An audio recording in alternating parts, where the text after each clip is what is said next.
M G ശ്രീകുമാറിൻ്റെയും ലേഖയുടെയും പ്രണയം പലർക്കും ഇപ്പോഴും അത്ഭുതമാണ്. പാട്ടുപോലെ തന്നെയാണ് അവരുടെ പ്രണയവും. ലേഖയുടെ ഏറ്റവും മികച്ച ക്വാളിറ്റി പറയാൻ പറഞ്ഞാൽ എം ജി ശ്രീകുമാർ ആദ്യം പറയുന്നത് ഒരൊറ്റ ഉത്തരമാണ്: എന്നെ അവൾക്ക് ഒരുപാട് ഇഷ്ടമാണ്, അതിനപ്പുറം മറ്റൊന്നുമില്ല എന്ന്. ആനീസ് കിച്ചണിൽ പങ്കെടുത്ത് സംസാരിക്കുകയായിരുന്നു എം ജി ശ്രീകുമാറും ലേഖയും. പാട്ടിൻ്റെ കാര്യത്തിൽ ഞാൻ ഒരിക്കലും എം ജി ശ്രീകുമാറിനെ യാതൊരു തരത്തിലും സഹായിച്ചിട്ടൊന്നുമില്ല. അത് അദ്ദേഹത്തിൻ്റെ കഴിവും പ്രയത്നവുമാണ്. ഞാൻ ശ്രദ്ധിക്കുന്നത് ഡ്രസ്സിങ്ങിലൊക്കെയാണ് എന്ന് ലേഖ പറയുന്നു. ഡ്രസ്സിങ്ങിൻ്റെ കാര്യത്തിൽ ആദ്യം ലേഖ എടുക്കുന്നത് എനിക്ക് ഇഷ്ടമായിരിക്കില്ല. പക്ഷേ പിന്നീട് അതിട്ട് ഫോട്ടോയൊക്കെ എടുക്കുമ്പോൾ കൊള്ളാലോ എന്ന് തോന്നും.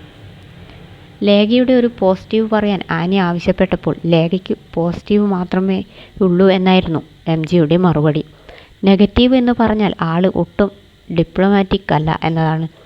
എന്തെങ്കിലും ടെൻഷനിൽ വന്നിരിക്കുമ്പോൾ അവൾക്ക് എന്താണോ മനസ്സിൽ തോന്നുന്നത് അത് അങ്ങനെ പറയും. അപ്പോൾ ഒരു വിഷമം തോന്നുമെങ്കിലും പറഞ്ഞത് സത്യമായിരിക്കും. അതിൻ്റെ പേരിലാണ് വഴക്കിടുന്നത്. കുറച്ചു കഴിഞ്ഞാൽ അത് താനേ മാറിക്കൊള്ളും എന്നായിരുന്നു എം ജി ശ്രീകുമാറിൻ്റെ മറുപടി. ഒരു നോട്ടത്തിൽ തന്നെ ലേഖയ്ക്ക് എന്നെ മനസ്സിലാവും. 45 വർഷത്തോളമായി ഞാൻ ഈ ഇൻഡസ്ട്രിയിലുണ്ട്. ഇന്നുവരെ എനിക്കൊരു മാനേജറില്ല എന്ന് കരുതി അവൾ എന്നെ മാനേജ് ചെയ്യുന്നു എന്നല്ല. ആ സപ്പോർട്ട് നന്നായിട്ടുണ്ട്. എൻ്റെ ടെൻഷൻ എന്താണെന്ന് മുഖം കണ്ടാൽ അവൾക്കറിയാം. അതിന് സമാധാനപരമായി മറുപടി നൽകും. ആ പിന്തുണ തന്നെ മതി എന്നാണ് എം ജി പറഞ്ഞത്. 40ാമത്തെ വയസ്സിലാണ് എൻ്റെ അമ്മ എന്നെ പ്രസവിക്കുന്നത്. ചേച്ചിയും ചേട്ടനും ജനിച്ചു കഴിഞ്ഞപ്പോൾ ഇനി വേണ്ട എന്ന് തീരുമാനിച്ചതായിരുന്നു.